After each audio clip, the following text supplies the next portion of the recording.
Ladies and gentlemen, welcome back to the Flight 96 podcast. I am your host, Hunter Foreman, and today's a special one, specifically for me. The guy that I'm going to be speaking to today is somebody who I looked up to very, very early on when I started, becoming a YouTube creator. And it all started through wrestling, which we'll get into. This guy has became an entrepreneur now. He's became an artist. He has his own entertainment company. He's a master with video games in creating these alternate universes that for the time being take you out of where what you're going through, and he invites you into his world, and that's always been really cool for me to see him do. Ladies and gentlemen, all the way from Philly, my close personal friend AJ Dwayne is here. Damn, I need to applaud you, man. Like, I need you to introduce me everywhere I go, because that was like, damn, I think you overhyped me. Hey, no, I didn't overhype you because everything I said was true. This, ladies and gentlemen, this guy, if it wasn't for AJ Dwayne and the content that this guy created and just being the person that he is, I don't think there would be a me, to be honest. I don't think, because now I wanted to start this off because I know we have moved past this. We are generations past this now, but I have to bring this up. AJ started a YouTube channel that was centered around a wrestling league that was based off of a video game, any wrestling video game at the time, because of course, as you know, it's called CAW, which stands for Creator Wrestler. And it was this entire community where all the wrestling fans could make their own show with a video game. Now, AJ, could you please explain to everybody what, in the simplest of terms, what DWF was? Oh, man. All right. So, DWF stood for Dynasty Wrestling Franchise. Dynasty because I was a big Jay-Z head, and for some reason I needed to throw the word dynasty into everything. And then the WF was just to be like old school WWF, but I changed what would usually be federation to franchise. I don't know why. It sounds better. It sounded better. I'm gonna let you know that. Yeah. It doesn't sound like anything like any other like wrestling companies doing or anything like that. So I just went with that. So, and it was really just like a show. So my friends that I grew up with and we used to wrestle in backyards in Jersey. Like, I'm from Philly, but there was a time where I grew up in South Jersey, and we were right around the corner from where CCW was. So obviously there was so much influence on like backyard wrestling and things of that nature. In fact, a couple of our friends actually ended up wrestling, and I eventually got into it as well, being a referee, and also just knowing people, man. Like, it's weird because like nowadays, like I know people that's like on TV, and it's crazy. But back in 6th grade, we were just in our friends' backyards, and that was like our touring schedule. And I would be like the booker, and I would write the storylines, and we would like tape them and have like our old like VHS tapes of me editing the whole thing together. I was just a straight up booker, So when we got to high school and we all started to like get too busy to even meet up and stuff like that, it would only be playing the video game, playing SmackDown Here Comes the Pain, and we would create these characters, right? And these characters ended up being characters that we would create game by game. And I think like anybody that's like played those wrestling games that remember, like, you would usually make a character, and that character would have its own like journey, game by game, season by season, or whatever the hell you created in your head, right? So, it got to the point where like my friends were just like, man, like those days were cool. I kind of wish there was a way to like relive them, right? So I'm in community college at this point, right? And I start looking on YouTube and I start seeing No DQ CAW. So no DQ.com. I'm stuttering like crazy. My bad.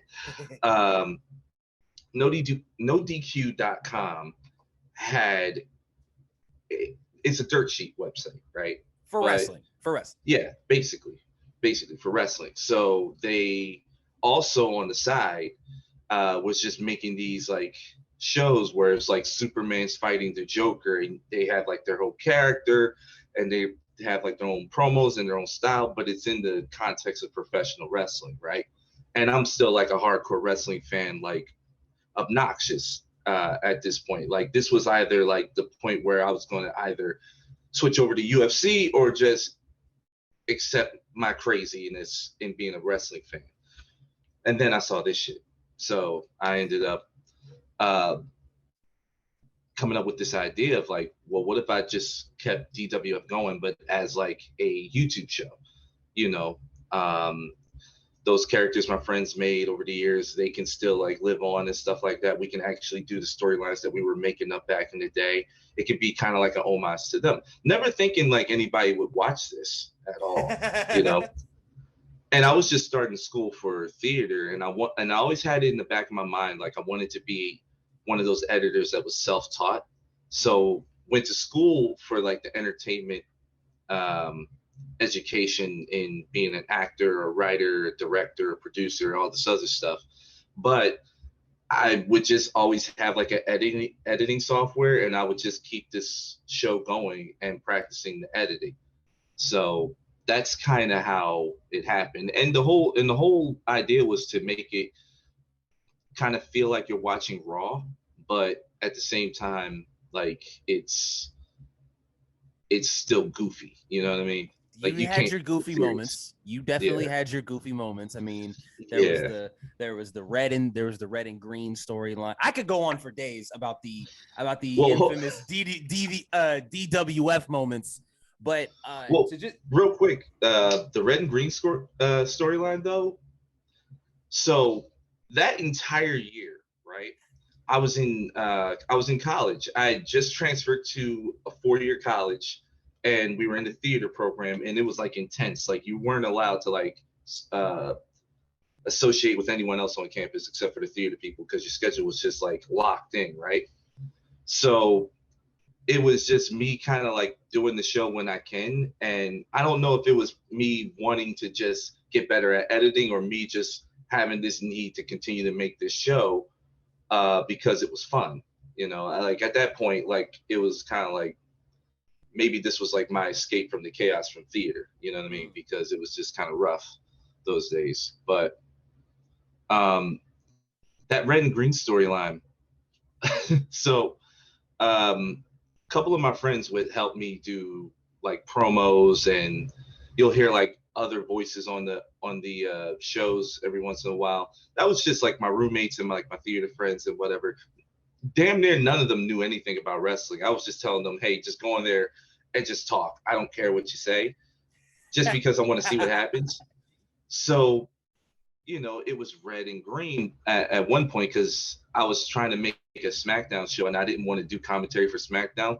Just like in my head, overthinking this stupid show and everything like that. Like, well, my voice is doing the commentary for Raw, and we need consistency. We don't. It's just dumb. He created his own parallel wrestling universe, and and every week on YouTube, he would not almost every week, but like almost on a consistent basis, he would upload an episode, and he would take you to that world, right?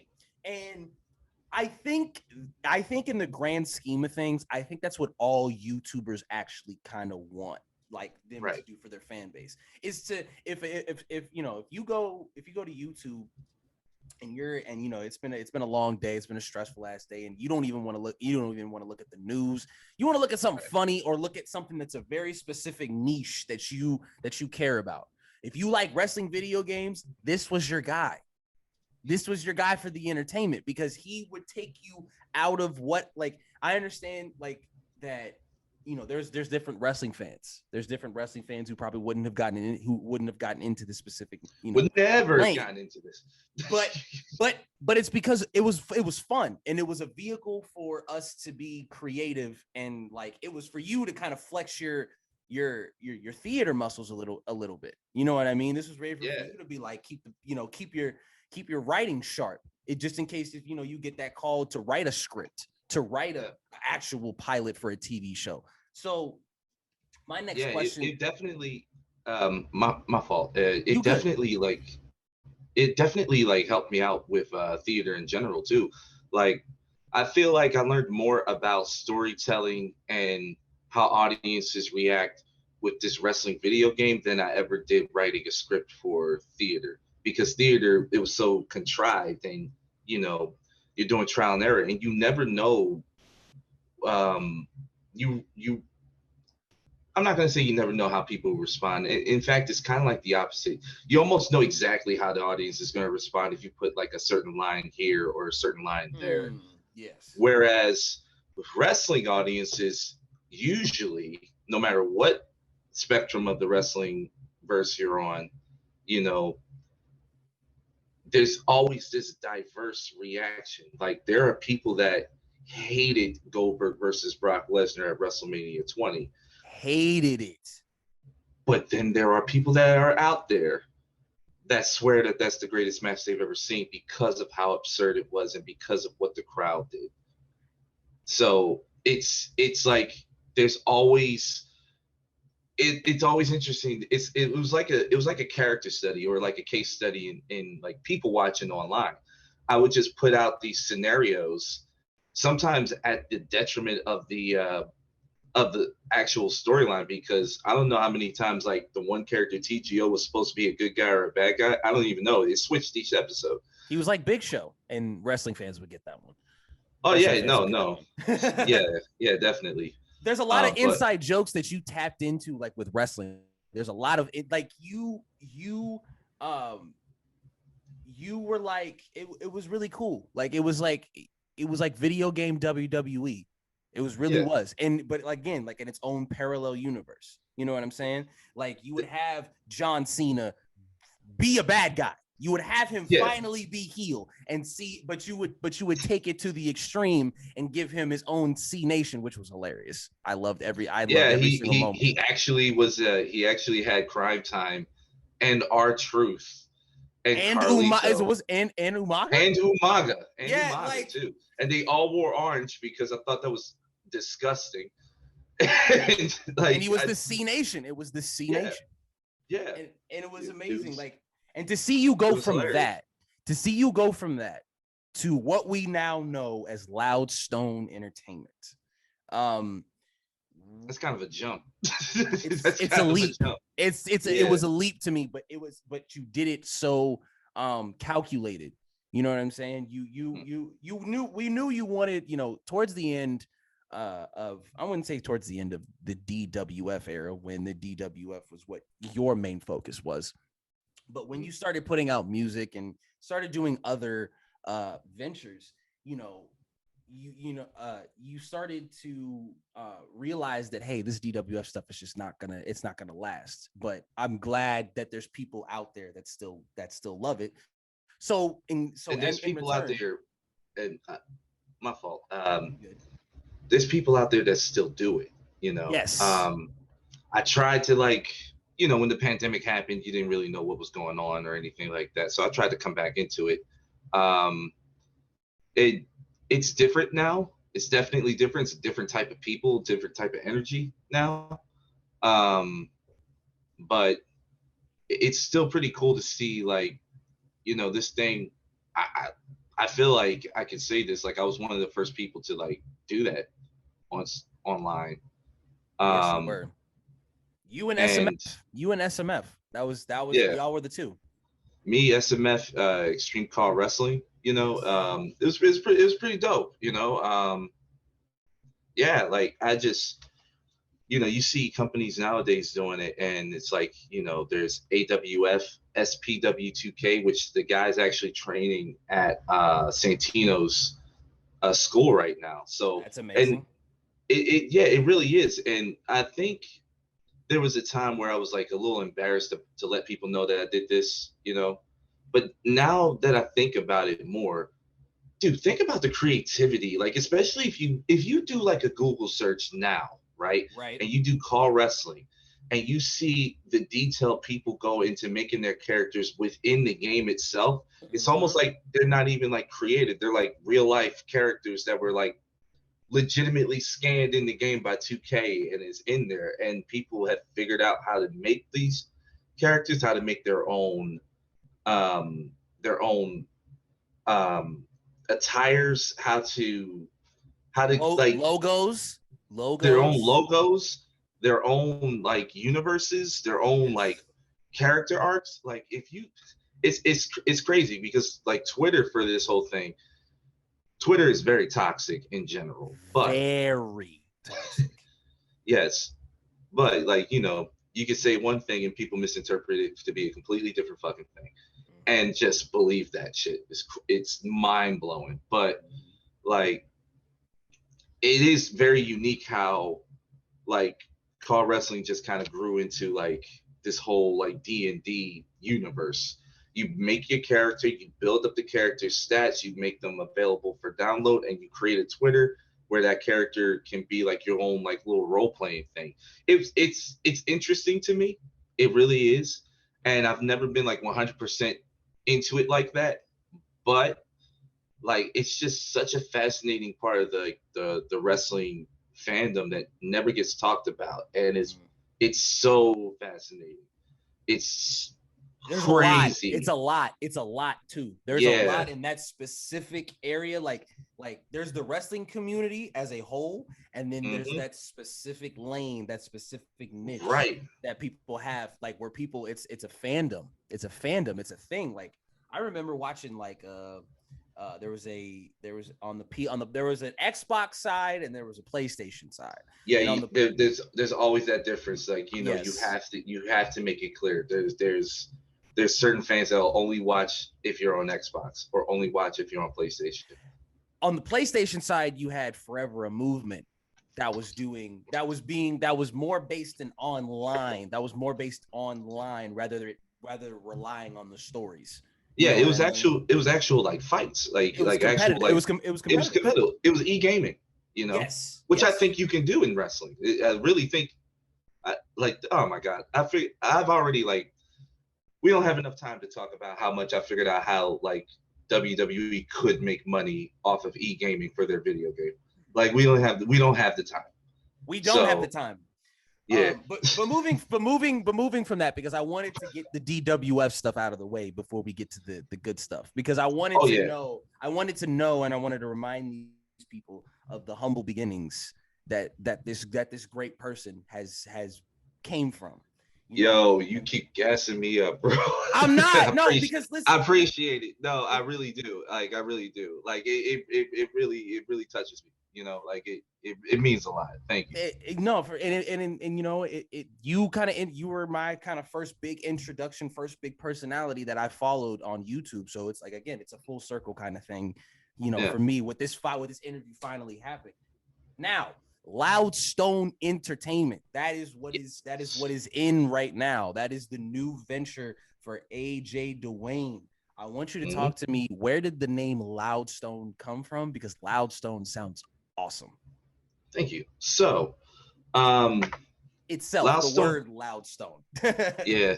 No. So it's actually, I'm a person that if I have an experience, I want to like commemorate it in some way, shape, or form. So with Loudstone, my first play in college, probably the best performance I ever had as an actor, for real, is this show called Eurydice, written by Sarah Rule, and it had like a 3-member Greek chorus that was just like a part of like the underworld and is already dead and is trying to like make you conform and everything like that. But they all had their own personalities. There was the Big Stone, played by Ant Gusevich, who was a phenomenal director. Little Stone, who was played by Caitlin Gutches, and is probably one of the best physical actors I've ever gotten the chance to work with. And then there was me, and I was the Loudstone, right? So because of that difference, like Anthony, he has to like play big. Caitlin has to play little. I just get to be loud. And we all say the same thing at the same time, but we say it in our own way. So I'm just being obnoxious, having zero fear or zero regrets of any type of like mistakes, quote unquote mistakes that I would make as this character. And it was probably the one time in theater where I felt like I completely dropped into a character and was just completely free the entire time. So, that was a very important experience for me to go through that. I would never play the role again, but it was just a really cool. It was just a really cool experience. And then, fast forward a year, I come up with the name Loudstone Entertainment, and it was originally supposed to be like a theater troupe started at my college. The only problem is, when you start a theater troupe, it's more than just acting in a show. There's like a whole bunch of like business related stuff, and everybody that I recruited for it wanted nothing to do with that. So I just kind of sat on that name for years until you fast forward to now. I meet my business partner, Andrew Branford, aka Abra. He's a photographer with his company, Abra Productions. And we both have like similar taste in entertainment. We both love rap and hip hop, like I make hip hop music. In fact, I make all different types of music.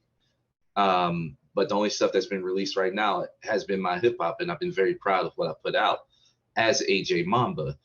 But we also wanted to like just create different things. We both wanted to be creative. We both come from like the same type of area. And it was just like too much of a coincidence to just meet each other and just be like, you know what, let's build this company.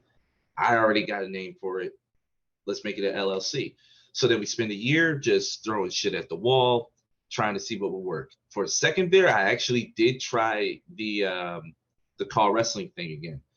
But that's right. There was a whole bunch of misunderstandings with that. And, I'm at fault with that. And to tell you the truth, I didn't even really want to do it anyway. Because, you can get completely burned out from just the hours of editing for that type of show.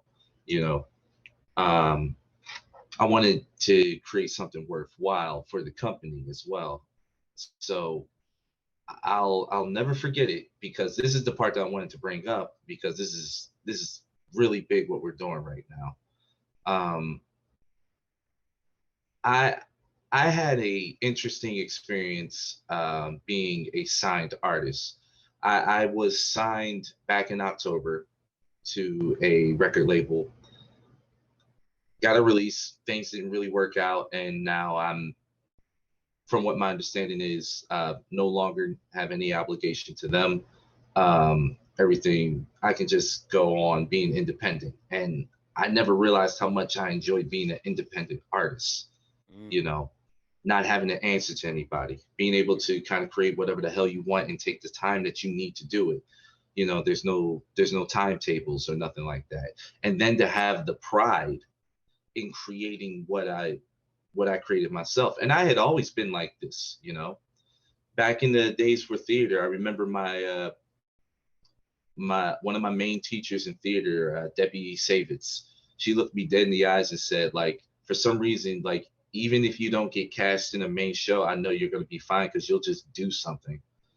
And it never really hit me until recently, like what she meant by that, that desire to create something and not worry about like what that response is going to be, or is this going to make it hard for me to be advertiser friendly or something like that.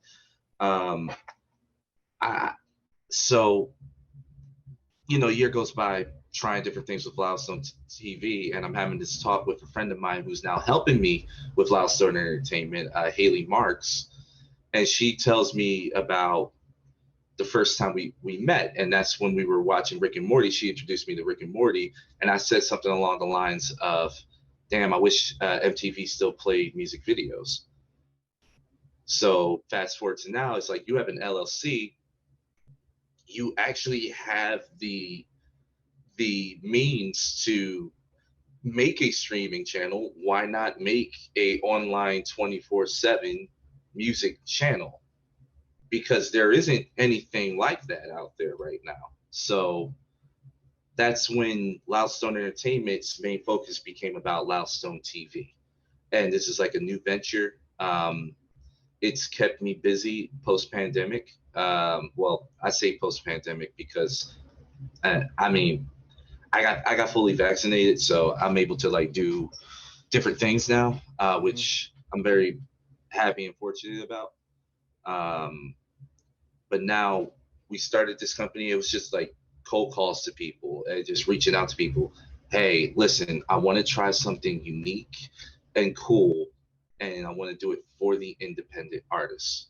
You know, that's like the main thing with it. We want to be a channel that reminds you of what MTV used to be, modernizes it, and make it beneficial for independent artists. You know, and also making an online channel. So because everything's heading towards online anyway, our 5-year goal is to be an app.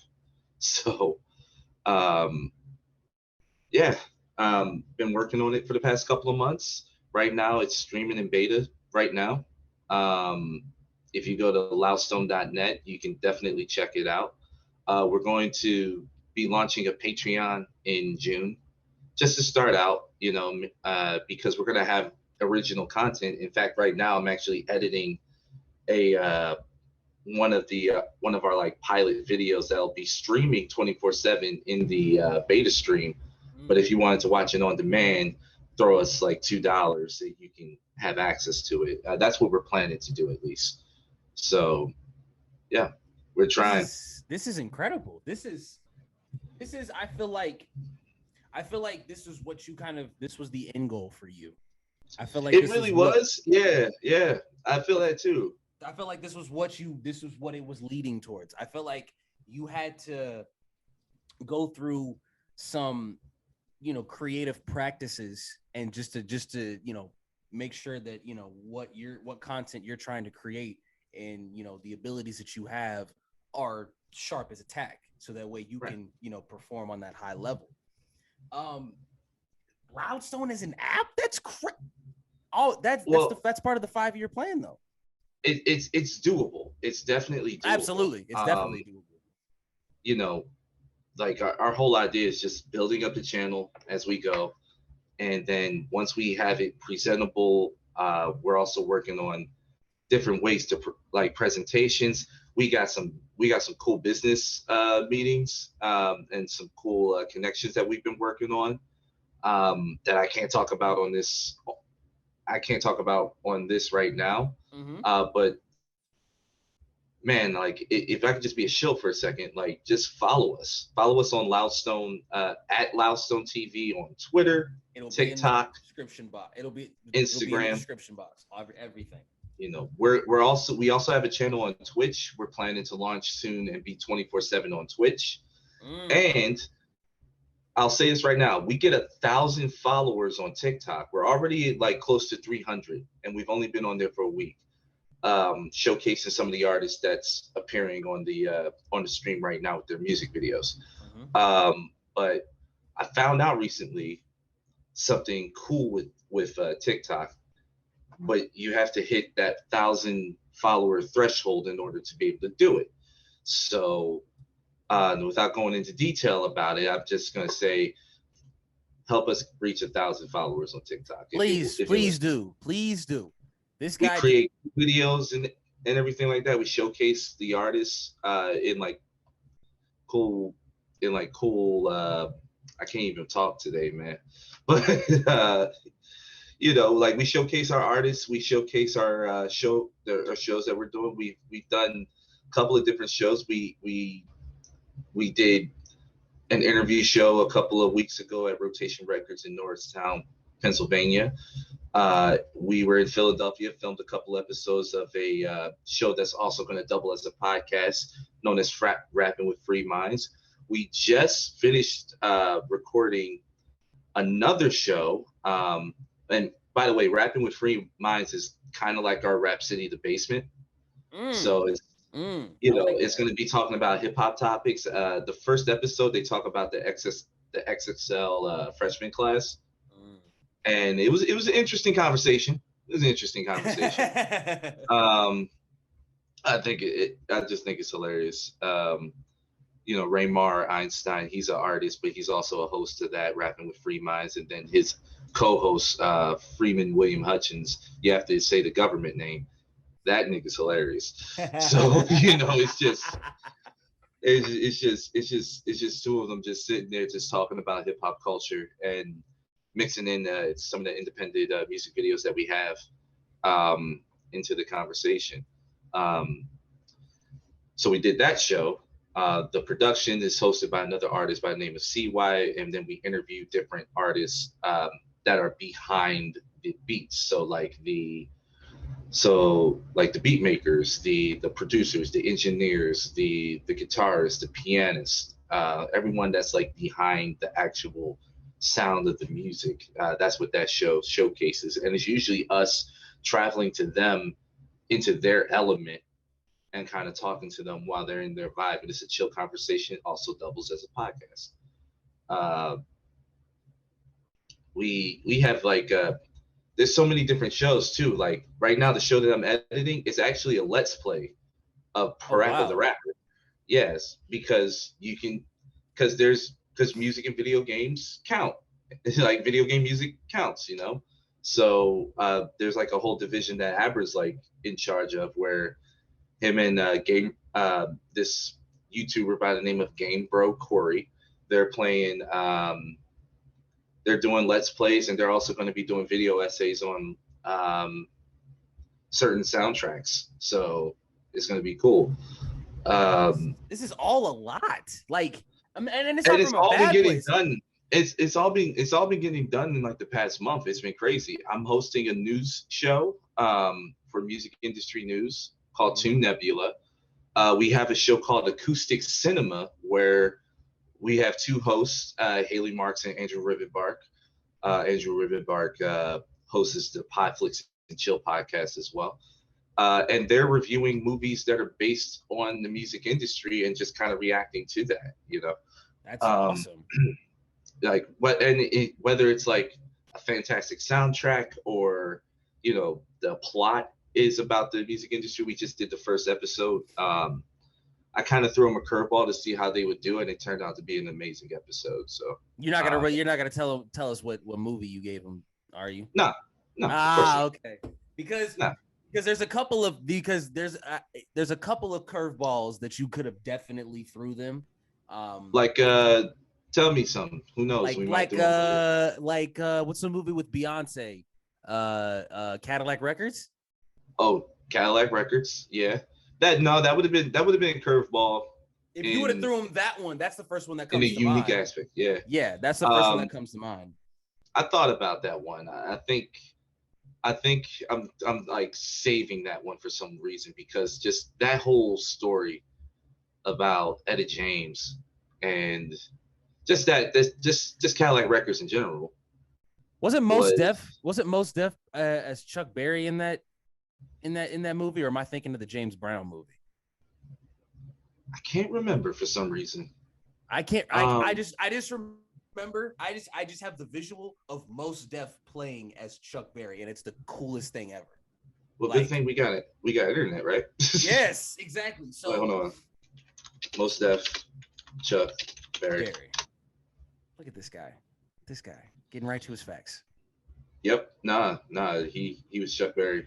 He was Chuck Berry in Cadillac Records, or in the James Brown movie. Rapper actor Mos Def played legendary rock and roller Chuck Berry in Cadillac Records. There you go. Which is filming in New Jersey, by the way. Listen.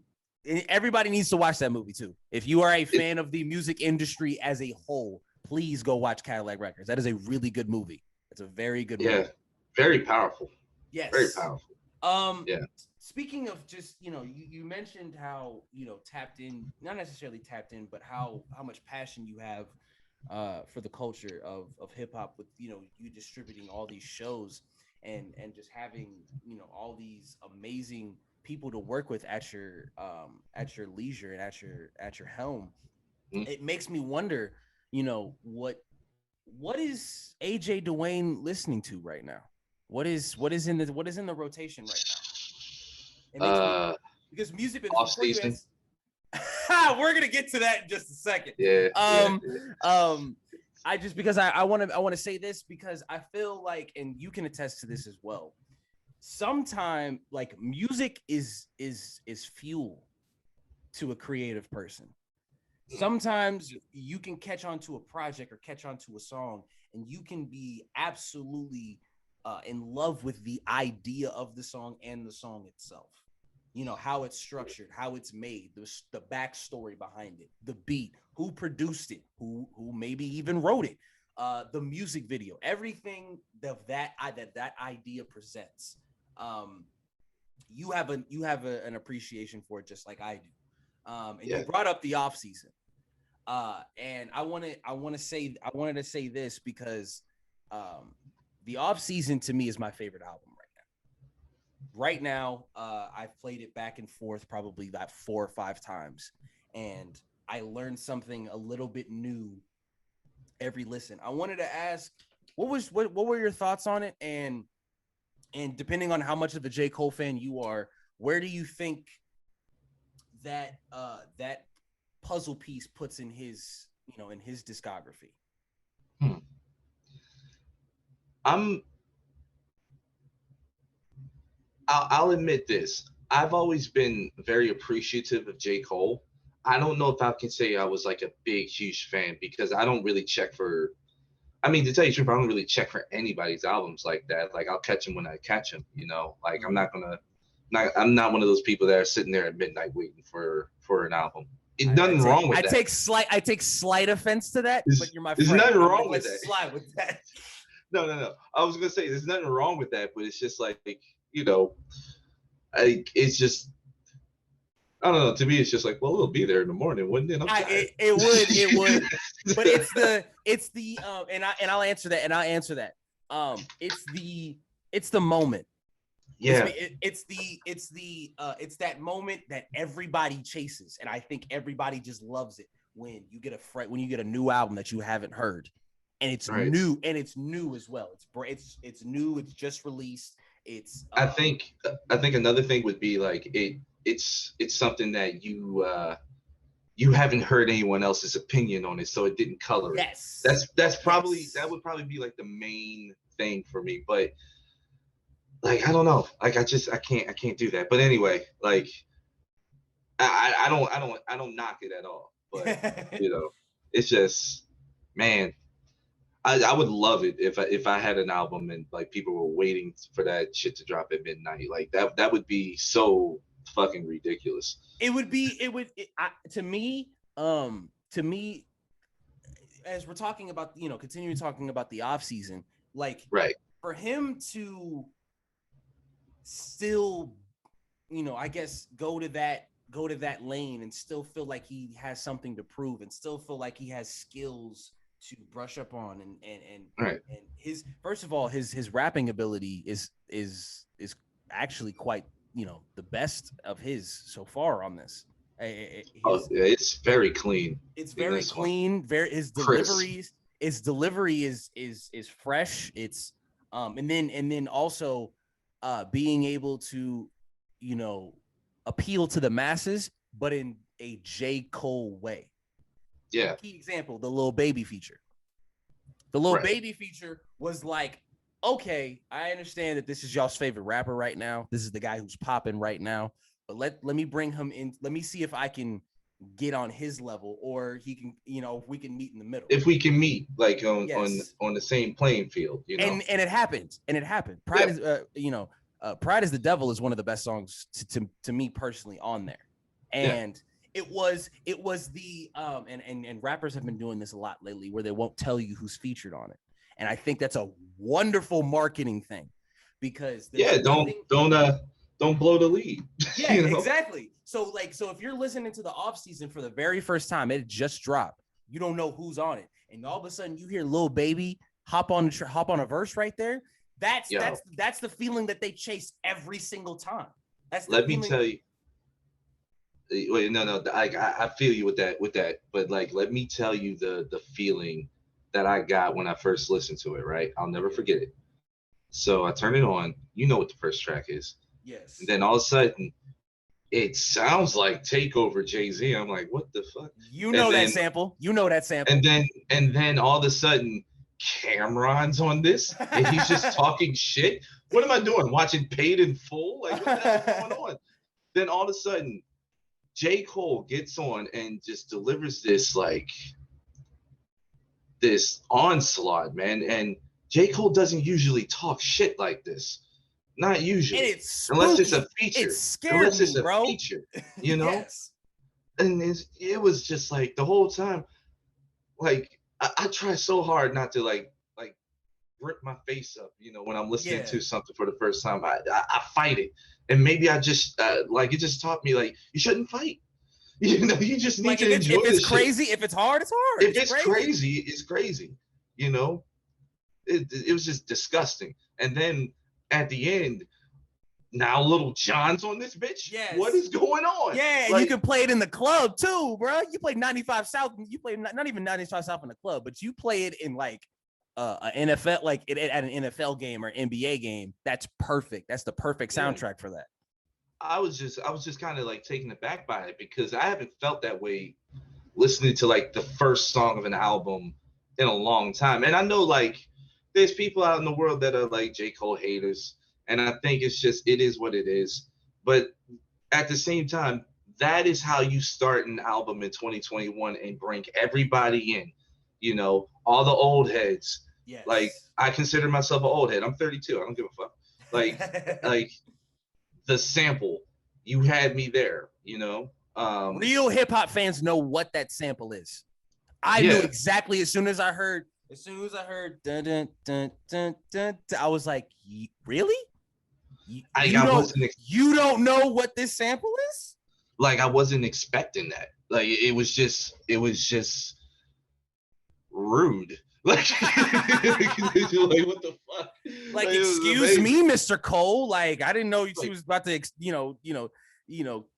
introduce this album like this. Like it's like, bitch, that basketball court is on fire in the background. What the fuck are you doing? Yeah, and then it follows up, and then it goes into Amari, which is a good more modernized J. Cole again, taking another attempt at the modern style of hip hop that we know as today. That's more melodic. That's more about pockets and moving, getting in and out of flows. And I think he used a very simplified and yet general kind of concept for the album and literally used his talents to the fullest extent to make it a full-fledged album. Like we all know. But you know what? Go ahead. Oh no. Go ahead. No, what I was gonna say is that we all know that this ties into the come up, the warm up, Friday Night Lights, Cold World, the sideline story. You know what I'm saying? Yeah.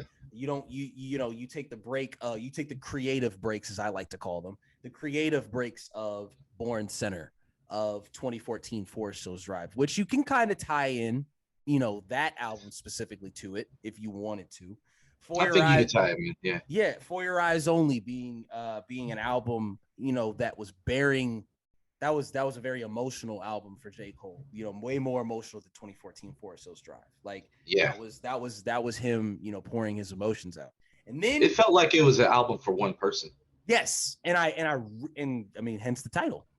Yeah. So, and then when you get to KOD, and I want to talk about this because there is something that I want Cole fans to understand how important KOD is to the story that J. Cole's about to tell right now.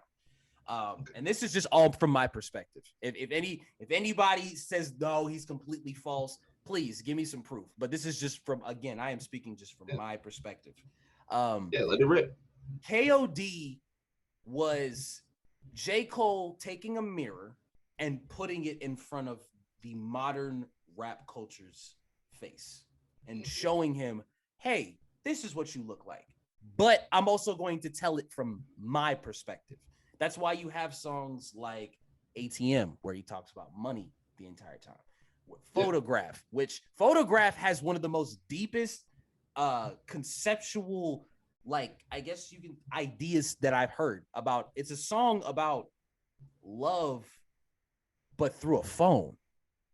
It's about going through, us guys going through Instagram and seeing the Instagram models and like and falling for the bait, basically. And then you have songs like Kevin's Heart, which is about which is about, it's an ode to Kevin Hart and his situation that he went through. Which again, that's still even crazier enough to think to how how much I wouldn't for lack of better word, fortitude he had to even make that song. You know what I'm saying? And then to make the video with Kevin Hart in it. And it send him, and J. Cole always sends messages. I mean, if you watch the video of Kevin's Heart, you even see, him putting together a stroller in the aisle next to Kevin. Putting a little thing like, oh, he's going through fatherhood too, basically.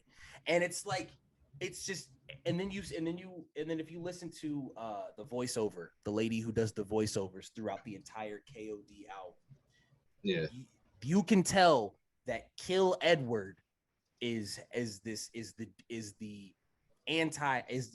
I guess, the anti J. Cole. He's the doppelganger, I guess, of J. Cole. And even though Kill Edward was, there's a lot.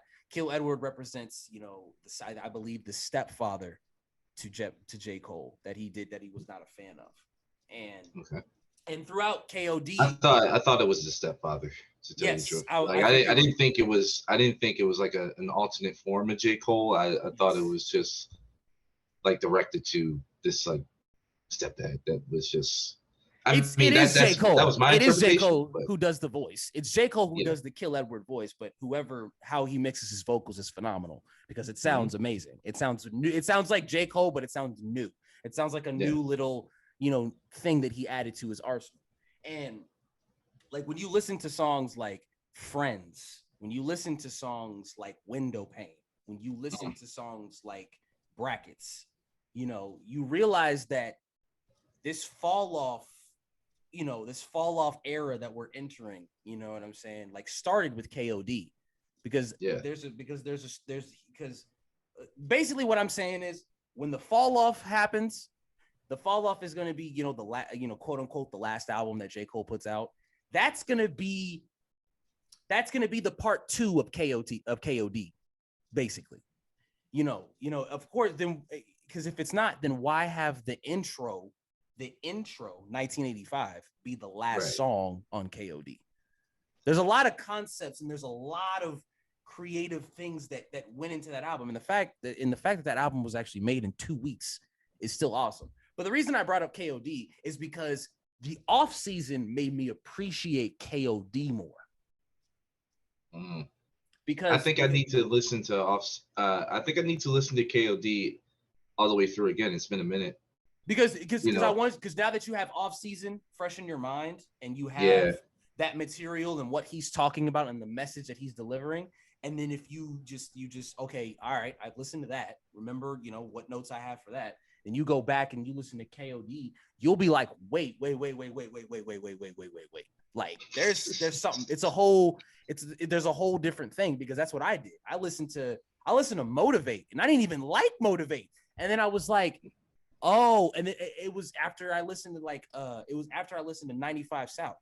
I was like, oh, that stems from, like that cockiness, that confidence. He used this already. We've seen this before. He just did it in a different way, in a more creative and more, hypnotic way, because I think that's the most like hypnotic, more far out albums that J. Cole has done in KOD. There's just a lot, and that's the type of stuff that I love. I love diving into albums that have concepts, that have stories to tell. You know what I mean? Like when I listen to Good Kid, Mad City, I imagine the movie being played in my head. I imagine I imagine seeing Shireen and her being the worst female ever created, and just and ruining Kendrick Lamar, and ruining Kendrick Lamar's psyche, and that's why he has to tell these stories. You know what I'm saying? And then you have these breaks of, oh, this is just regular life. You know what I mean? Like you have the breaks like Backseat Freestyle, where it kind of takes, where it's like, oh, okay, this is what happens when Kendrick Lamar's with his friends in the back of a car and they decide to put on beats, right? That's the cool stuff that I like. Like KOD is a part of J. Cole's story that he's trying to tell, that creative cinematic story that he's trying to tell. The off season is just like, hey, I can rap. Hey, I can rap. Just I hope you. And it really is like that too. Man, can we talk for a second about just the marketing of the off season? By the way, because it was just quick. It came to me. It came out of nowhere. It was quick. It was fast. It was just like, oh, J. Cole's just doing a freestyle. Oh man, what was the album of the year? Right. Yeah. No. Off of the Uchi, it was the Uchiwali beat that Nas did. And no, but what show was it on that he did it? Oh, you're talking about the LA Leakers. You're talking about the LA Leakers freestyle that he just did. No, it was the Leakers one. That shit dropped. Then like the very next day, that's when all this noise came out about J. Cole. I mean, there was news about it, but like it exploded at that point because of the LA Leakers freestyle. Because then people found out, oh yeah, that's right, he's playing professional ball in Africa right now, and he's about to drop an album called The Off Season. Like, so this is what you did during the off season, okay? And it's amazing. It's like how long did you plan to play in the BAL? You know, like that's kind of like I just it's too perfect of timing, you know. Like he is playing right now in this league, and he's getting better game by game too, you know. So that's like, this shit's just crazy. You know what it is, and you know what it is. I watched the documentary, and it made me it re-energized me a little bit, because people like Cole, people like childish Donald Glover, people like you, people who just love to be creative and love to put their creativity into something, whether it be anything. I heard him say, like, listen, this was the off season was just me proving that I can still do this at a high level. And that's just rap. That's not only just rap, but like just make good music. But I think he had to get in a mindset to make the album. I think this is just, again, my own opinion. Yes. I think he had the off season he had the idea of the off season already in his head, ready to go. I don't think he recorded it until everything was in place. That's because you have to be in a mind state to do that. You have to if he's like, all right, this is lined up, let's record this album. Mm-hmm. And we go from there. It's funny you say that, because right now I'm kind of in my own like music renaissance. Like, I don't know when this episode is going to drop, but I have like a whole backlog of music that I haven't released for one reason or another. Well, now like they're starting to release. Like this coming Friday, May 28th, I'm dropping Doing a Thing. Next month I'm dropping Win Win. Just all these different songs, and I'm pretty much releasing these songs month by month because I'm actually working on an album right now. And where's the horns? I need the horns. I need all of it. I need all the buttons. I need the fireworks. Album talk. It's crazy too, man, because everything that you said about like just building this narrative and everything like that. I always said, like, I can drop EPs. I can always drop EPs, Yeah. but like an album needs to be something special. It needs to be something unique. I've listened. I I grew up wanting to basically be Donald Glover. Like, if I'm being honest, he was a YouTube celebrity. He was a writer. I write. He was an actor. He did comedy. Hell, I'm about to start up doing stand up in the summer. Um, but it's just like he just did all these different things, and then he drops Because the Internet, which is probably my most favorite album of all time, just Really? by how yeah, just by how absurd it is when you really think about it. Right. Like, I think it's a very unique album, and it takes storytelling into another level. Because I was one of those people that actually like tried to follow through with the script, and I did, and I got what the story was, and I figured out it was a prequel. Well, that Camp was a prequel that led to Because the Internet, because Camp is just this whole, like Donald Glover said, that this was an album that he made for the kid in him, for kids like him and everything like that. So it was poorly reviewed. It was excoriated, but it wasn't for the masses. It was for his younger self. It was the album his younger self needed, I think he said one time.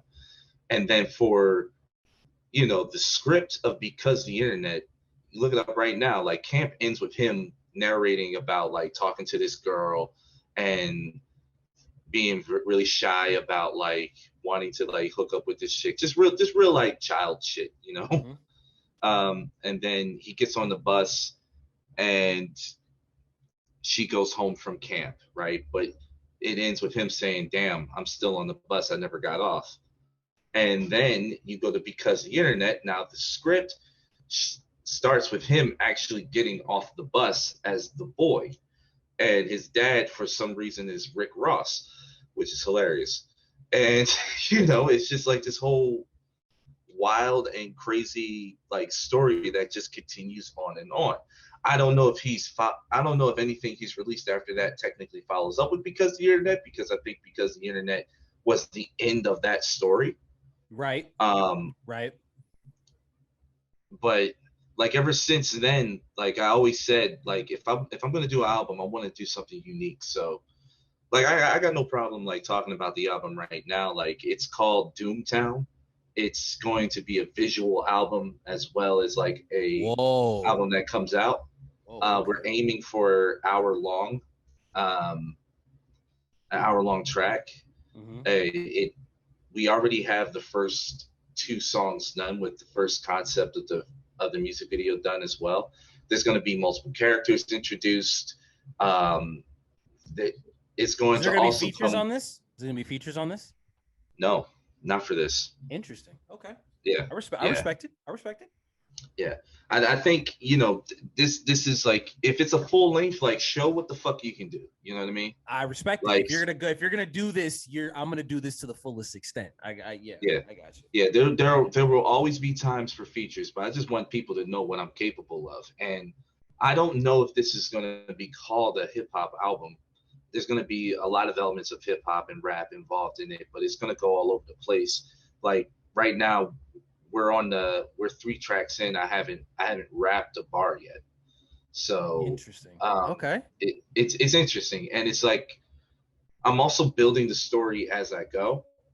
And because I'm a theater geek, I'm also writing a like script for like a musical on the side that's like a different storyline and like a different narrative, but using the same songs in different circumstances, because I've always wanted to like try that. And I'm giving myself a year. So to make this album, you're giving yourself a year to make this album. To make this entire thing, to make the album, to film it visually, each and every single song, to get the merch ready, to get the logos ready, to get the vinyls ready, to like I want to, like, I'm at a point where I'll actually book my own tour for this. I don't even care if it's like 10 minutes since. You believe in this specific concept that much that you would want to go all in for that. Oh yeah, no, I'm already all in. It's just a matter of getting it done.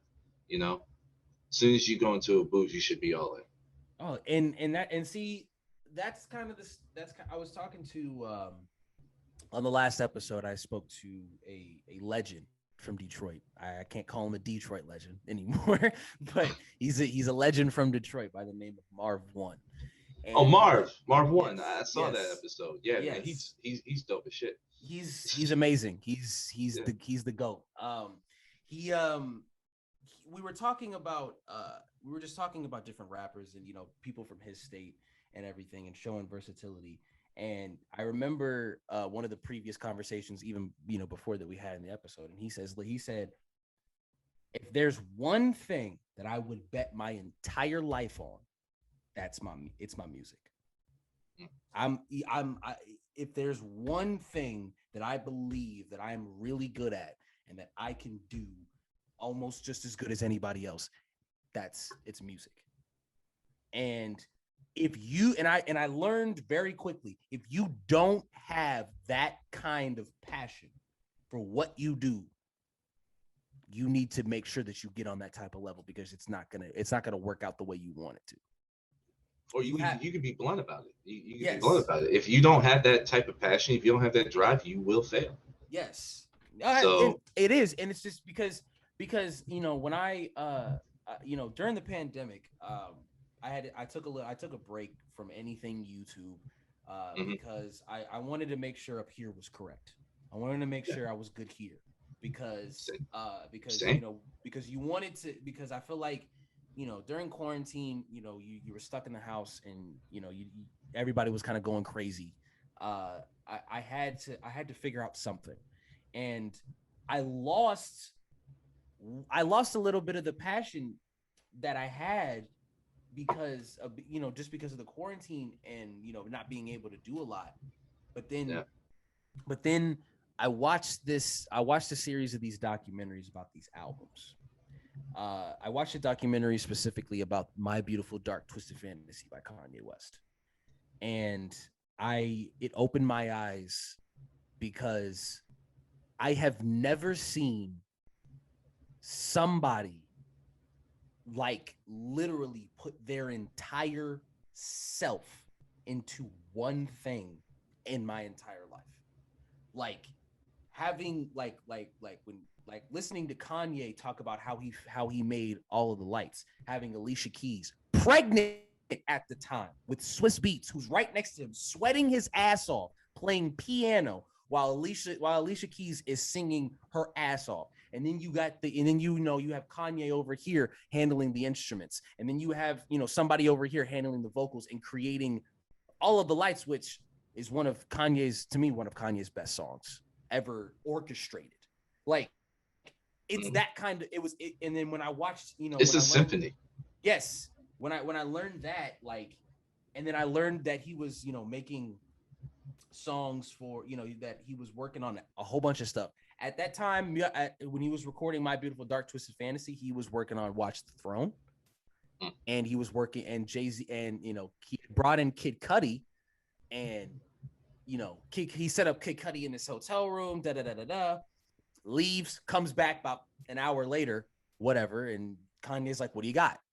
And Kanye's like, and Cudi's like, I got this one hook, I got this one hook. I don't know if it's any good. He's like, what do you got? And he's like, oh, they want me to fall from the top. They want me to drop. And that's the Jay-Z Kid Cudi song that we know today, Already Home. And he was like, no, go record that. And then my favorite track off that album too. Yes. So that's by far even better than DOA. Yeah. I'm sorry. And I'm okay with that. Like DOA is great too. And I'm such a Jay-Z mark. It's crazy, but that hook and then that beat to it as well. It's almost like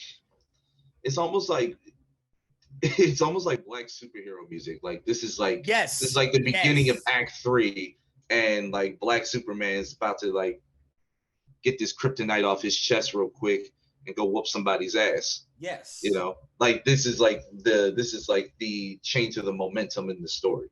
And that's what that song sounds like.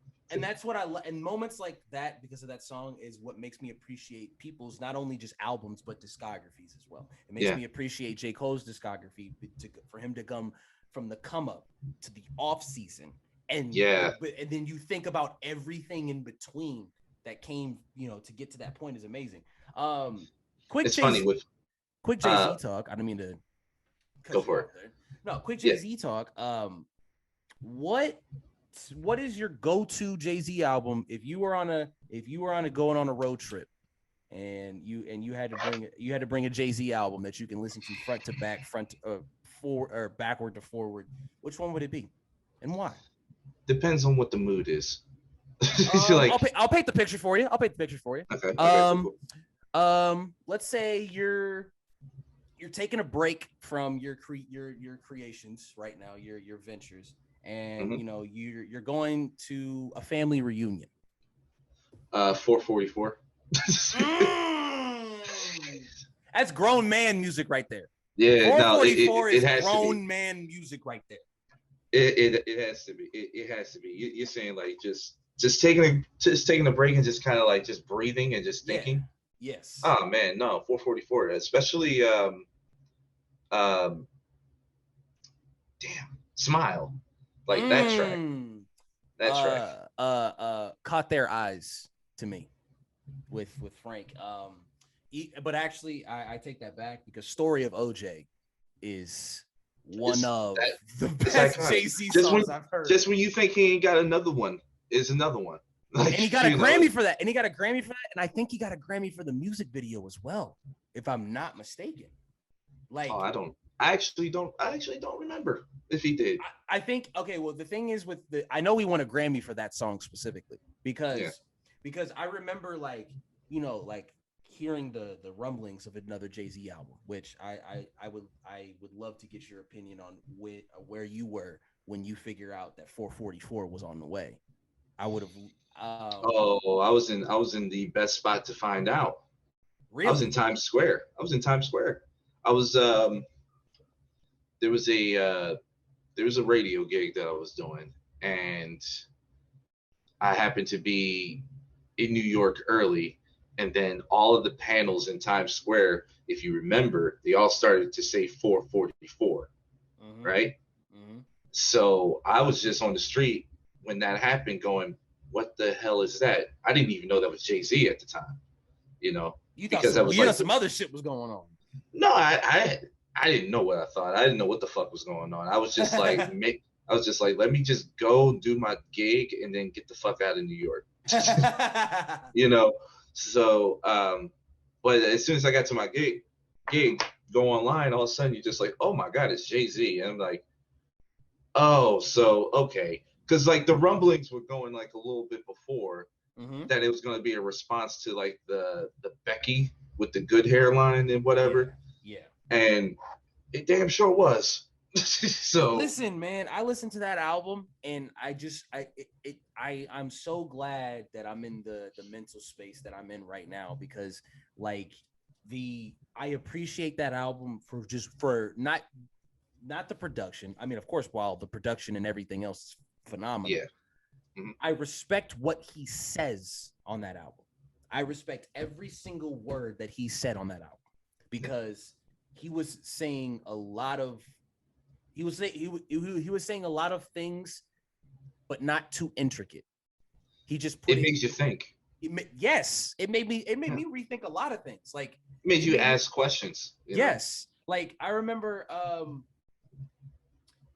listening to Marcy Me, and just getting that feeling of like I'm a big vibe person. I'm a big aura person. Like if the right song is playing at the right time, whether the sky's dark or light, I'm a type of person who analyzes that all the time. I remember listening to Marcy Me, and I want you to picture this. I remember listening to Marcy Me on a hotel balcony in the summer, and I was bright bright sun. The sun was out. I'm talking, it was hot. It was about 86 degrees outside, probably. Woo. Yeah, you know how Texas goes. And I was sitting there, and I was in a hotel, and my cousin, I believe, at the time, I may be wrong with this. My cousin was graduating from high school, or from graduating from college or high school, and me and my brother were waiting for us to leave, and we were all suited up, dressed nice and everything, and my brother's smoking a cigarette to the side, and I'm on my phone.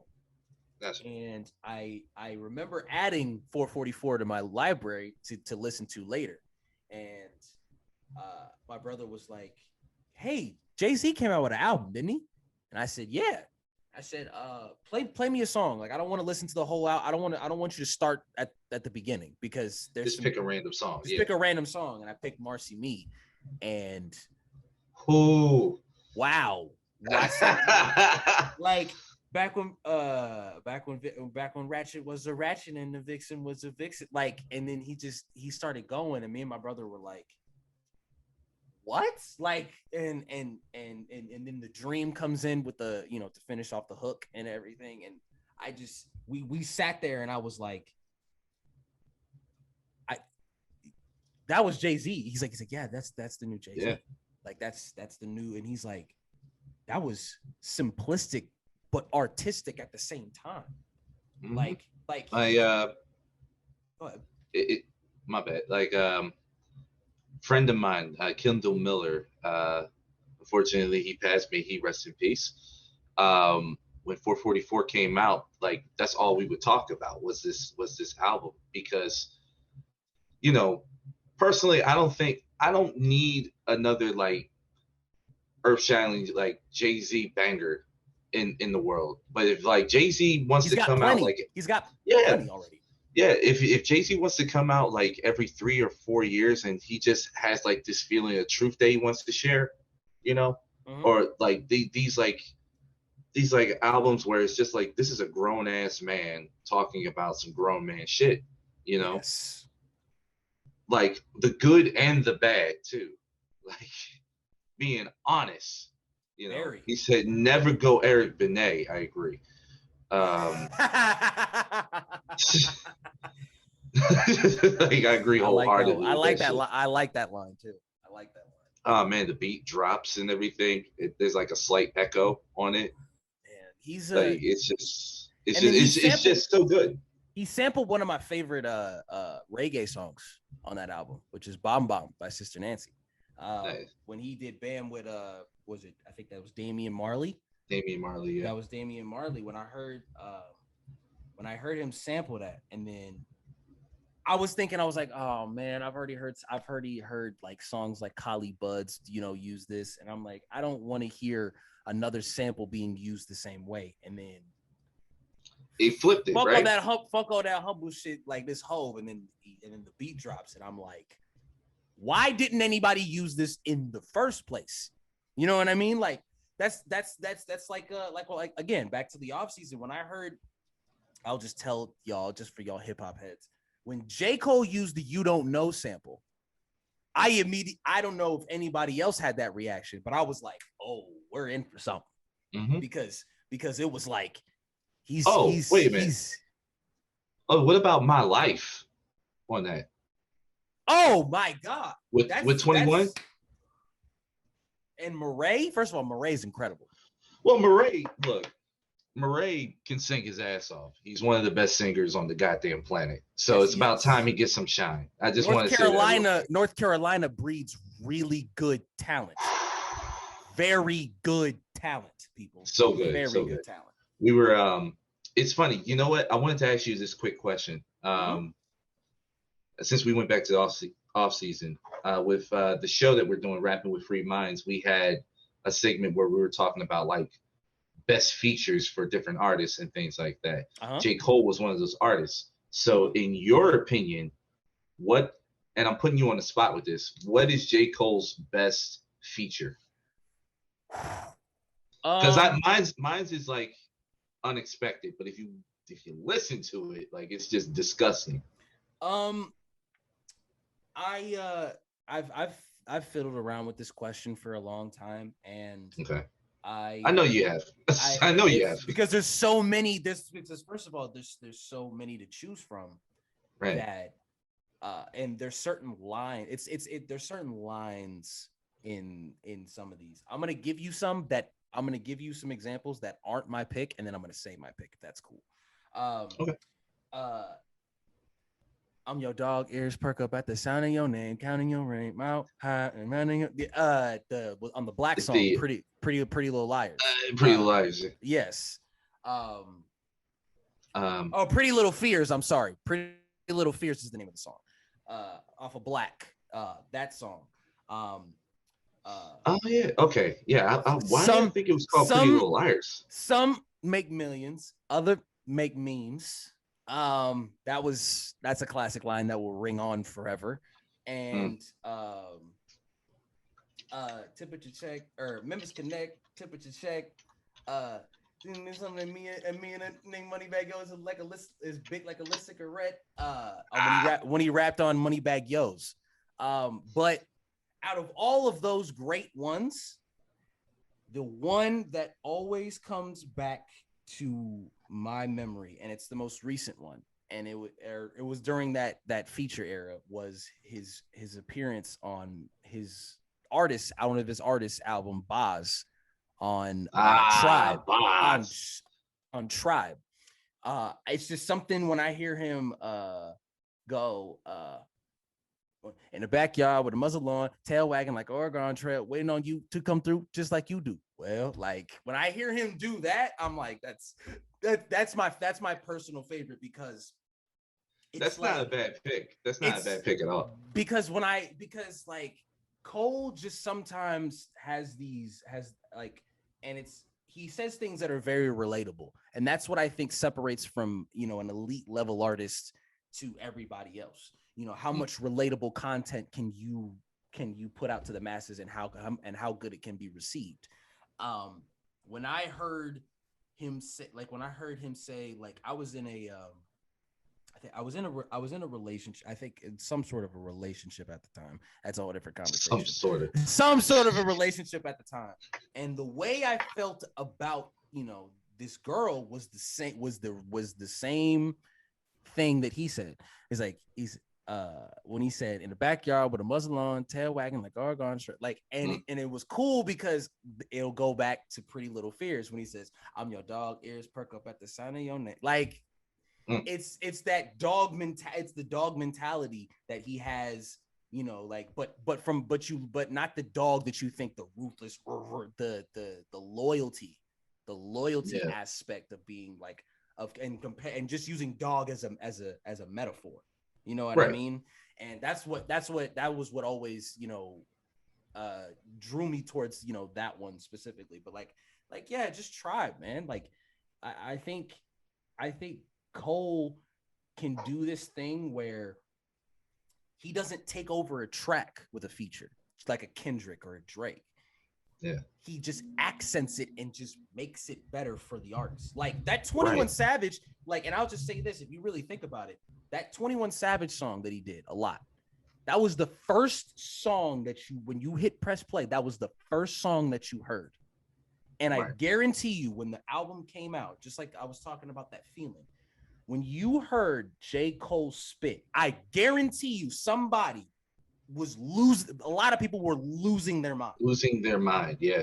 They were like, that's Cole on a 21 Savage album that I didn't expect. And you're going through a lot of emotions when you hit that, because it's like, first off, why is 21 Savage rapping like a grown man? Why is he talking about and it's no disrespect to 21 Savage, because we're used to him talking about pistol play and what goes on in the trap.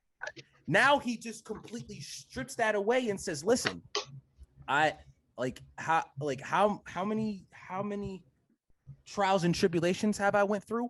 A lot. And I'm going to tell you about them, but in the most raw way possible. I think Savage is he's one of those guys that are definitely, every project he's on, there's a level of maturity that just rises from him, Yes. A lot of those rappers do start at that place, but then as they go on, hell, man, like Snoop Dogg started at that place. You know, Yes. If you listen to and look Doggy where he's at Style, now. if you listen to Doggy Style, and then you It's an like, and then aggressive you ass have, track. yeah, if you listen to Doggy Style, that whole album is I'm not saying the level of maturity is not the same as Right, right, a rhythm and gangster. right. You know what I mean? I love seeing that. I love seeing Yeah, the but progression of each artist when it happens. it's almost like, you know, for the artist career that usually most people care about, you see the surface level in the beginning. You see like the hard exterior they have to create just to fucking protect themselves in life, you know? Right. And then as time goes on, once they realize like, holy crap, people like actually like give a damn. Like you start to learn more and more about the artist in one way or another. If it's through their music, it's especially special because then you see like the growth. Like we talked about Jay-Z, Reasonable Doubt is a completely different album and a completely different person than 444. You know, Absolutely. you can say There wouldn't be a 444 without a it, reasonable doubt. and that's the beauty of it. You know, he had to go through that in order to get to that. You know, Yes. And that's the beauty of listening to watching an artist rise. You know what I mean? Yeah. Like I remember when I think you first hit me up and you were like, "Hey man, I'm gonna start doing music," and I was like, "First of all, that's awesome because I know how creative you are, and I'm really interested to see where this goes." Yeah, you could probably go into some weird places. Yeah, exactly. And I'm all for it because it's because you have that.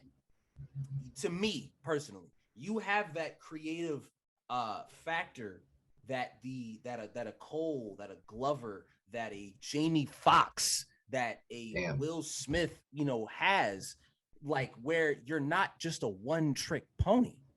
There's a lot of things that you can do. You need okay, you don't want me for acting? Cool, I can help you write some. Okay, you don't want me to do that? I got music over here. You know what I'm saying? Oh, I know a couple things about gaming. I can help you over.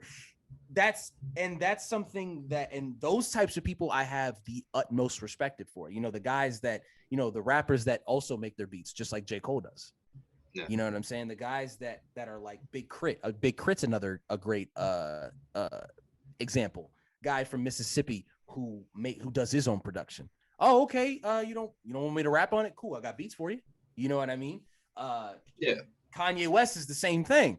Kanye West he started out as a producer for Hove, and then he wanted to make music. And it's funny that it's funny because he had to go through all that and unfortunately have an accident. But if it wasn't for that accident, we would have never got Through the Wire. And that's what started it all. So Through the Wire was like, man, when that dropped, I probably was like in 8th grade or something like that. That was probably like the first time I thought like someone like myself could rap, because this guy is just, it wasn't even like about like, it's funny too, because he was like talking about like, yeah, like he definitely had an accident and like he almost didn't make it. It's almost, it's built to a story where like niggas can understand that shit. Like anyone can understand that. Yeah. But then at the same time, it's said from this guy who is pretty fucking nerdy and might be even nerdier than me. So it's just like, okay, wearing polo and has teddy bears and shit. I'm like, where is this going? Oh man, I still carry around a backpack to this day because he made it okay for you to be into music and walking around with backpacks. Kanye made it cool. Kanye made it cool to not come from a hood background and still be able to love the art of hip hop music. While Kanye wasn't the first to do it, of course, but he was definitely a trailblazer for that specific type of people. Like there, my older brother is somebody that I look to as somebody who showed me what to look for when it comes to hip hop. You know what I mean? How to find it. Oh, you can't find it on iTunes? Go to Dat Piff, bro. There's like a jillion mixtapes that you can listen to that you'll find something on there. Okay, Dat Piff. You're done with Dat Piff? Go to Live Mixtapes. I guarantee you're gonna find something that you're gonna find something. Yes. Yeah. Spinrilla, or now with all these streaming services, You have, people dropping, being able to put mixtapes on streaming services and get streams for those. Like, just as a random example, just now, Currency, the legendary Currency, who's been, with labels of Young Money, who's been signed, Right. who did a deal with Dame Dash, who did a deal with, he was part of the 504 Boys and No Limit. Like, he's been putting in work. He's been there for a minute. Yeah, and he just put out a project that was free. That was a free mixtape on that was on Dat Piff, that was on Spinrilla, that was everywhere. It was called Covert Coupe, and it was produced by one of the greatest producers of all time, The Alchemist. And wait, I didn't hear about this. Wait, what? This was so Currency. First of all, Currency puts out a ton of music. There's a ton of he puts out so much that like I kind of like just go, well, I'll check it out eventually. And then next thing you know, he's always in the rotation. Yeah, and then by the time you're like, oh man, I'm gonna check this out, there's already like 3 more projects out. And you're like falling behind, and you're like, crap. So with me, I want to get to that level. By the way, like I want to get to that level where I'm like, okay, this month is one project, this month's the next project. I appreciate that. Damn.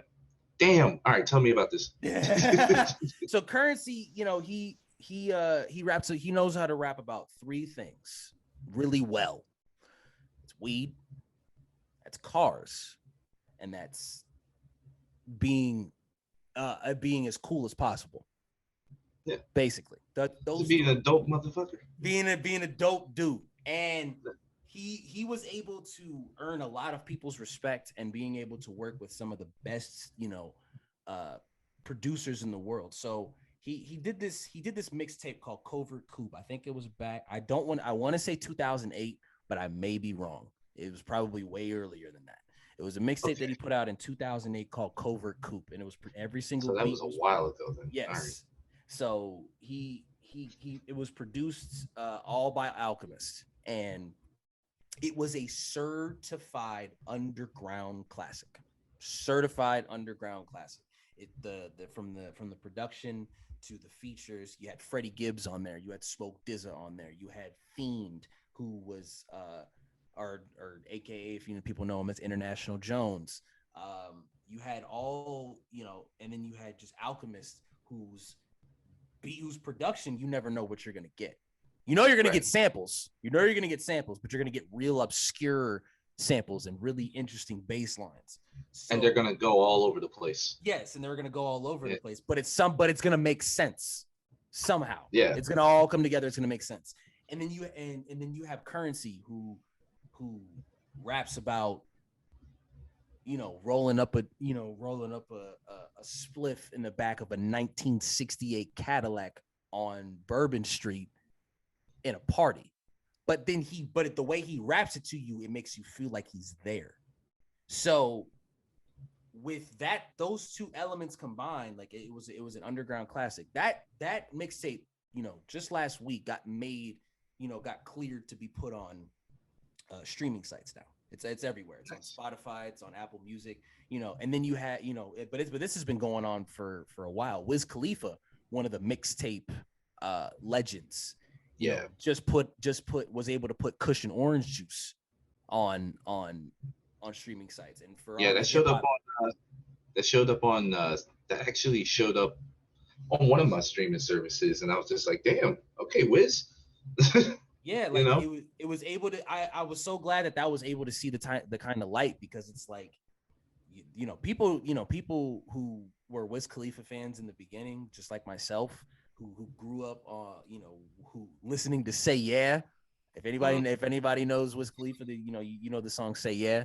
And then you listen to Cushion Orange Juice, and it was literally like, it broke the internet.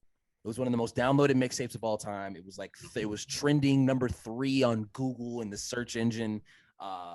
It will go down in history as, people quite possibly say that that's the best mixtape of all time.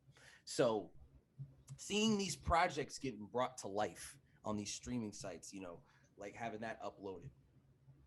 Big Sean's working on getting the Detroit mixtape, the first Detroit mixtape, to get on streaming services.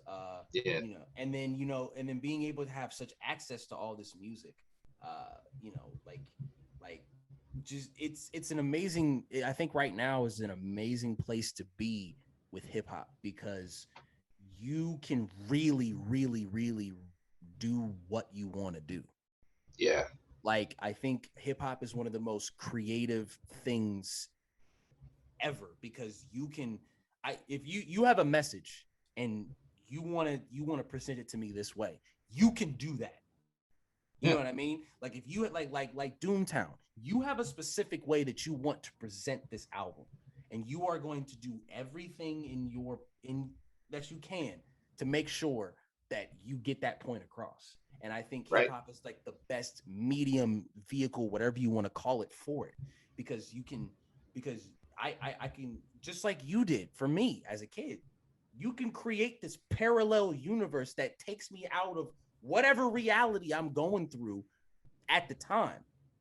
And I can be like, all right, I'm focused in on this AJ Dwayne now. Like, what is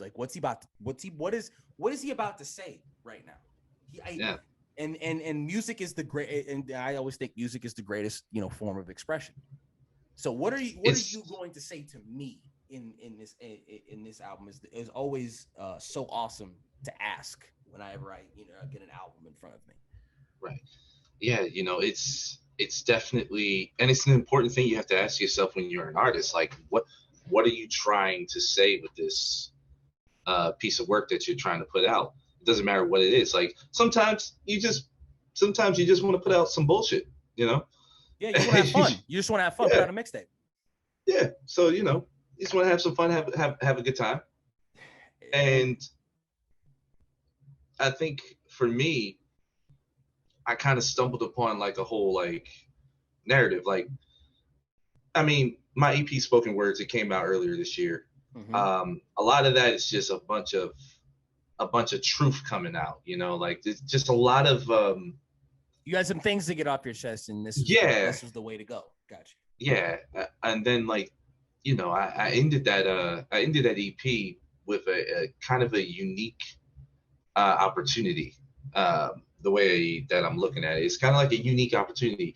When you, I knew I wanted to end it with something that kind of ended abruptly and weird and sounded differently. So I did this song called "Hit Me," and it sounds like a bossa nova track, and I'm just rapping over it and everything like that.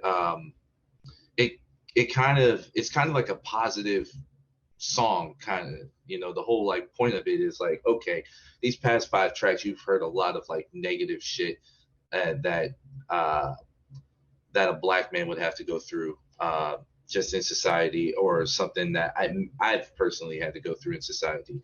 This song "Hit Me" is supposed to let you know, okay, you're still alive, you're still kicking, so just keep moving forward. Let that reality hit you on the fact that you're still here, you can still do something with your life, basically, Right. So, but with the way the song ended and everything like that, it inadvertently helped me out with Doomtown to begin with. So I had inadvertently started a narrative without really knowing it, and now I'm You did a 1985. You did a 1985, basically leading into your fall off. But it wasn't. That's how we bring it together. Yeah, that's how we bring it together. That's exactly how it is. But it was just it's been so much fun, just like being creative, and then knowing I don't have to like stay in one lane in particular with the music too. Like I can take risks, I can be daring. I'm approaching this album like it could very well be the last album that I make, because it could. You never know. You should approach it like that. Yes, you should, because this is your I'm not saying this for you, speaking for you, but you're in the sense of trying to create your magnum opus, basically. And my mission statement, my dissertation, reasonable doubt, your Illmatic, if you will. There's gonna be one crazy ass Illmatic, man. Well, what those albums meant was the stamp of I'm here. What's up? Yeah. You know what I mean?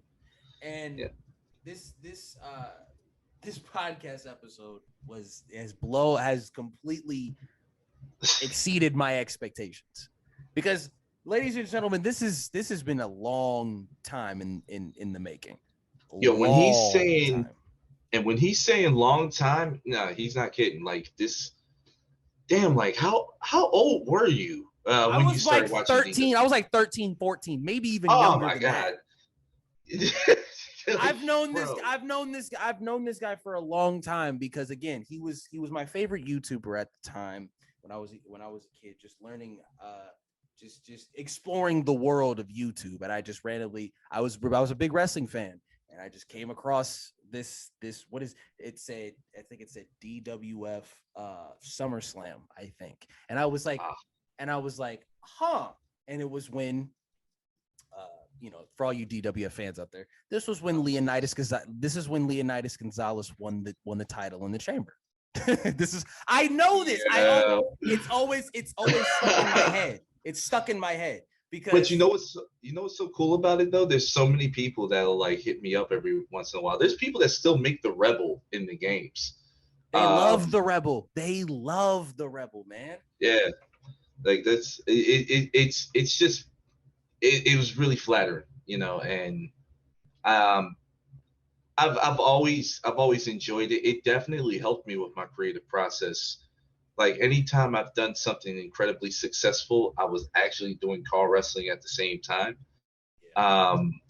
which was kind of unique because it would help spark ideas. It was like part of my like writing process sometimes too. And it's dope. It's a dope thing to do while you're a creative person like yourself. It's like exercises. It's like exercises. Right. It's keeping your brain right. But I will say this, man, with everything going on with Loudstone TV right now, especially like once we're off the record and like we're no longer recording, the shit that I got cooking right now, man, I can't wait. Like people think, oh man, like I try not to be, and my friends nowadays, they kind of like get on me sometimes and tell me like, AJ, you need to be like a little bit more arrogant from time to time. And I've been getting the same thing. I've been getting the same exact thing. But I don't know how to go about it because it just doesn't feel right. But at the same time, like I've been so proud of everybody that's worked on Loudstone TV so far, like, and just already the connections that I've already been making. We've only started like 2 months ago, and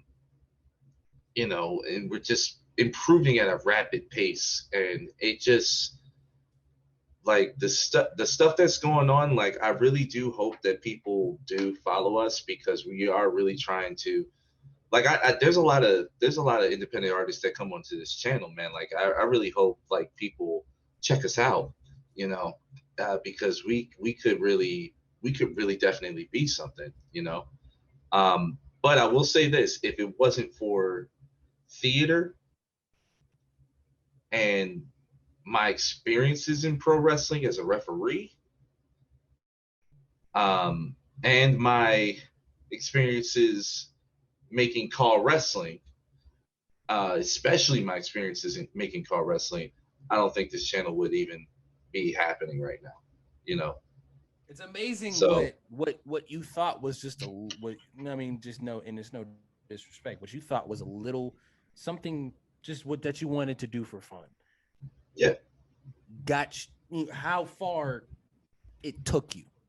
Yeah. You know what I mean? It's amazing how, because we all started like this. I did, like I said, I did call and review, and I remember when it was going to be episode 10. I think I was going to do episode 10, and I think AJ, you might remember this. I think that was for the 10th episode, the big one. It was finally, I was going to get to talk to DJ Wentworth. That was going to be the one. That was going to be the one. That name was like that name was from watching a JG Wentworth commercial in Philly. 877 Cash Now. And I just needed a name, and honestly speaking, I just said it because I was improvising the entire time. I never had anything planned. So yeah, no. I used to deny it too. That's hilarious. I used to deny it too, just to piss people off. I used to deny it. It's hilarious.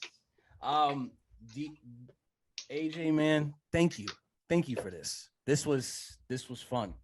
This Yo, was I was it's good to talk to an old friend about not just hip hop, but being creative and how fun it is to be creative, and how far it can take you if you just believe in a vision that you set for yourself, yeah, and man. you can turn it into reality. This is, ladies and gentlemen, this is living proof of that. This is living proof of somebody who did not stop being creative, and it got him here into at the helm of Loudstone Entertainment, which is, I fully support Flight 96 as a whole, whether you want to call me a company, incorporated, LLC, podcast, brand, whatever. We fully support it here. Yeah. So, and it's just amazing to see, where you came from and where you are now. And it's an amazing thing to see. Do you have any closing words on this momentous, finally, after almost 10 plus years of trying to make this interview happen? What are some of the last words as we close this out? Yeah, man. Like this has definitely been a decade in the making. I just, first off, I want to just tell you how proud I am of you. Because sitting there remembering Call and Review and remembering that high pitched voice and how goofy it sounded, talking about just like all these wrestling shows and everything like that. It was just like, man, like this is actually really dope seeing like this kid do this, and and then to see the maturation over the years. Yep. And to see like I consider you a friend. Like, hell, man, like we even like chopped it up on Xbox Live at one point. It was just like playing games and like just talking about just different stuff, man. Like it was awesome, and then to see you just growing in this in the rap community and just growing with your podcast all the time. I mean, I ain't making those. I'm not gonna make it any secret. I want to work with you. So, you see, people, you see, we make things happen here. Okay, we make things happen here, and it's hearing that is like having again a Donald Glover or a J. Cole say that to me. You know what I mean? Because y'all just don't understand how creative this guy is, and how and the ideas that he's formed over the years, and being able to make them into fruition, making Loudstone a thing, and making it an LLC, making it a brand, and sticking with the vision is something that I always wanted to have. When I look to you, like I always look to you for your consistency, and just keep trying and just keep going at it over and over. That's something that I try to, that I try to brush up on as myself. Like, we have to. Being consistent with these interviews, because now because like I said, when the pandemic was going, I was making sure that mentally I was good, and now that I'm in this place where I'm like, all right, I'm going to be staying around this area for quite a while. I'm going to call this can be some type of, this is going to be a kind of a home to me. Now that I'm in here, I can fully focus on these my creative ventures, and I always wanted to get back to this podcast because First of all, this is the 96th episode of the Flight 96 podcast, which is insane. Which I'm very proud of, that I would end up on episode 96. It's just like, well, that's just perfect. That's fantastic. Exactly. It's almost like it was booked that way. Exactly. It almost was, because I'm nearing the 100th special, and everybody's asking me what's gonna be it, I'll tell you guys, I don't know. And I think that's the beauty of it, because I feel like one day, probably soon, I'm just gonna wake up and the idea is just gonna pop in my head like that. And I think what separates people who like you, myself, from everybody else, is when that light bulb goes off in your head, you have to now use that light to find what else to make that dream come to life. I always say this, like when that light bulb comes on, I need to go build a lamp so that I can use it. You know what I mean? I So like that. it's just so fucking important, man. Because and I've been cussing like crazy. It's okay. Like, listen. We no holds barred here. Say what you got to say. yeah, yeah. Well, shit, then. Like, goddamn it, motherfucking shit ass man. But you know, it's just so it's so important. Like, and you said this was a closing moment, so let me just close. Like, it's so important for us as creatives, as people that care, you know, like that give a shit about this stuff, to continue to create. I care about the creative process. I care about originality and uniqueness. I care about being daring. I just care about consistency and commitment. Like, whatever that shit is that you want to do in your life, commit to it and just keep doing it. You with this podcast and everything like that. I ain't gonna hold you. I had some stuff going on mentally as well once this pandemic started too. I need to go get therapy, get some help, just to be able to understand the situation that I'm in. Mm-hmm. And ever since then, not only have I feel like I've been a better person, not only do I feel like I've understood the mistakes that I've made in the past, which is a very important thing. Very. But I'm excited again about creating, you know, like I've been writing scripts again. Like there's so much that I'm working on in the future that if I'll say this right now, and this is the part that I didn't want to sound too arrogant on, but it's going to sound like whatever, so I don't really give a fuck. You will hear about me in at least a year. I don't know from what. I don't know why you're going to hear about me. Mark the time. But people. like, if you're watching episode 96 right now, right, and you don't know who the fuck I am, I guarantee you in a year you will, because I've gotten to that point now, and I can say that with confidence because of the shit that I know about. So. And that's and you know, and you say that with such humbleness and grace that I want to say that there's things that I'm working on as well that Hell yeah. have made me understand that what I'm doing, that I'm going in the right direction. Mm-hmm. That's all that I care about. Right. Was that whatever creative I'm doing, if the unanimous opinion that I get from my respected peers is you're going in the right direction, that means I'm doing something right. Yeah. Because and I feel the same way. And it's because you know, when I get these interviews and I treat my interview process, you know, just as serious as anything else. I mean, for God's sakes, I have a whole book full of all these interviews. My man's prepared. I'm a very prepared person. I take notes. I look and I know what kind of person I'm talking to. I know how I want the interview to go even before I even click even though I click record. So take passion in what you want to do. Please. Like you owe it to yourself to do that, because once you do that, you will never work a day in your life. If you are doing something that you are passionate about, it's not work. It's fun to you. This is fun for me. The stuff that Loudstone is fun at the end of the day. No matter how big of a brand it is fun for you. It's just, I don't feel like I'm working. Like I feel like I'm just having fun. You know, I'm just trying to figure out like that's like the fun part too. Like, okay, what can I actually realistically get done right now? And then once you realize there's a lot of stuff, it's just like, all right, well, how do I go about doing it? Who's the right people that I can pull into it? Who's the people that I want to stay the fuck away from? Who's the people that will have great ideas that you can like lean on for advice? And who's the connections that I have to kind of pitch this to once I have something to show?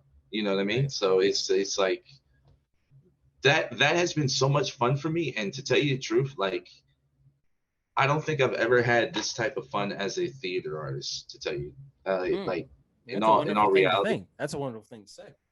But then at the same time, it's like, man, like I'm just thankful. I'm just thankful that I found this to work on, and it's starting to become something awesome, and I can't wait to see what happens in the future. I feel the same way about interviewing people, man. I really think I've came into my own with this, and I feel like I think I found my niche, and it's very humbling and it's very awesome to see how far it's gotten me. You know what I Yeah, mean? It makes me think, oh wow, I'm doing something. You know what I mean? yeah. It makes you think, wow, you're Keep doing going, something, man. and I have to. I have I told myself after, once I got in a better mindset, I told myself, I said, from now on, you're the freaking Terminator, dude. Take Mhm, whatever shots you get, keep going. mhm. Whatever shots you get, you face, whatever adversity you face, take it. Just take it. Take the punches and just keep going. Not many times life knocks you down, get back up, dust Mhm. yourself off, and keep moving forward. That's the only That's thing that we can do. Because that's I the guarantee only you, thing we can do. get to that next day, because I guarantee you, whenever that next day may be your biggest day, always Mhm. get to that next one. AJ, this was an honor. Thank you. This was Flight, man. This was long overdue, bro. this was Like I'm very glad we long finally overdue. did this. This was a fun experience. I hope to have you on in the future. I hope to do this again. Um, Yeah. I appreciate it. And ladies and gentlemen, for AJ, I'm Hunter, and we'll see you guys next time. Peace, peace.